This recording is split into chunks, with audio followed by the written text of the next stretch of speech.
സ്വാമി ശരണമയ്യപ്പ. നമസ്കാരം. ഞാൻ നിങ്ങളുടെ ജയറാം. 41 ദിവസത്തെ വ്രതശുദ്ധിയോടുകൂടി പൊന്നമ്പലവാസനെ കാണാൻ മല ചവിട്ടുന്ന ലക്ഷക്കണക്കിന് കോടിക്കണക്കിന് അയ്യപ്പ ഭക്തന്മാർക്ക് വേണ്ടി എന്റെ ഒരു ചെറിയ അഭ്യർത്ഥന. ഈ 41 ദിവസത്തെ വ്രതമെടുത്ത് മല ചവിട്ടുന്ന നമ്മൾ ഓരോ അയ്യപ്പന്മാരും അവിടത്തെ കാനന ഭംഗിയും വന്യജീവി സമ്പത്തും സംരക്ഷിക്കാൻ ശ്രമിക്കാറുണ്ടോ? ഒന്ന് തിരിഞ്ഞു നോക്കേണ്ടതാണ്.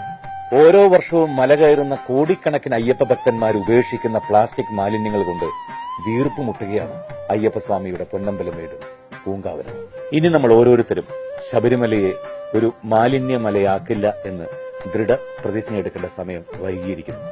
നിങ്ങൾ മറ്റൊന്നും ചെയ്യണ്ട. കെട്ടുനിറയ്ക്കുമ്പോൾ തന്നെ പ്ലാസ്റ്റിക് പൂർണ്ണമായിട്ടും ഉപേക്ഷിക്കുക. ഇനി അഥവാ കൊച്ചുകുട്ടികൾക്ക് വേണ്ടി വല്ല ബിസ്ക്കറ്റ് പാക്കറ്റുകളോ അല്ലെങ്കിൽ വെള്ളം നിറച്ച കുപ്പികളോ കയ്യിലുണ്ടെങ്കിൽ കുഴപ്പമില്ല. ശബരിമല കയറി ഇറങ്ങുന്നത് വരെ അത് കയ്യിൽ തന്നെ സൂക്ഷിച്ച് താഴെ എവിടെയെങ്കിലും അയ്യപ്പന്റെ ശബരിമലയിലോ പരിസരത്തോ പൂങ്കാവനത്തിലോ അല്ലാതെ മറ്റെവിടെയെങ്കിലും താഴെ കൊണ്ടുവന്ന് സംസ്കരിക്കാനുള്ളൊരു മാന്യത നമ്മൾ തന്നെ കാണിക്കേണ്ടതാണ്. വ്രതശുദ്ധിയോടുകൂടി നമ്മൾ ഒരുക്കുന്ന നമ്മുടെ ഇരുമുടിക്കെട്ടിൽ പ്ലാസ്റ്റിക് പൂർണ്ണമായിട്ടും ഉപേക്ഷിക്കുക. ജാതി മത ഭേദമന്യേ കോടിക്കണക്കിന് ഭക്തരെത്തുന്ന ശബരിമലയെ മാലിന്യ വിമുക്തമാക്കാൻ നമുക്ക് ഓരോരുത്തർക്കും തോളോട് തോൾ ചേർന്ന് പ്രവർത്തിക്കാം.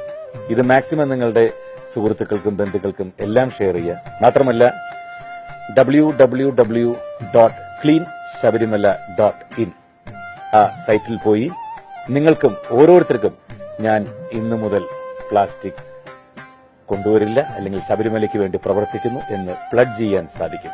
മറക്കരുത് www.cleanshabarimala.in. സ്വാമിയെ ശരണമയ്യപ്പ.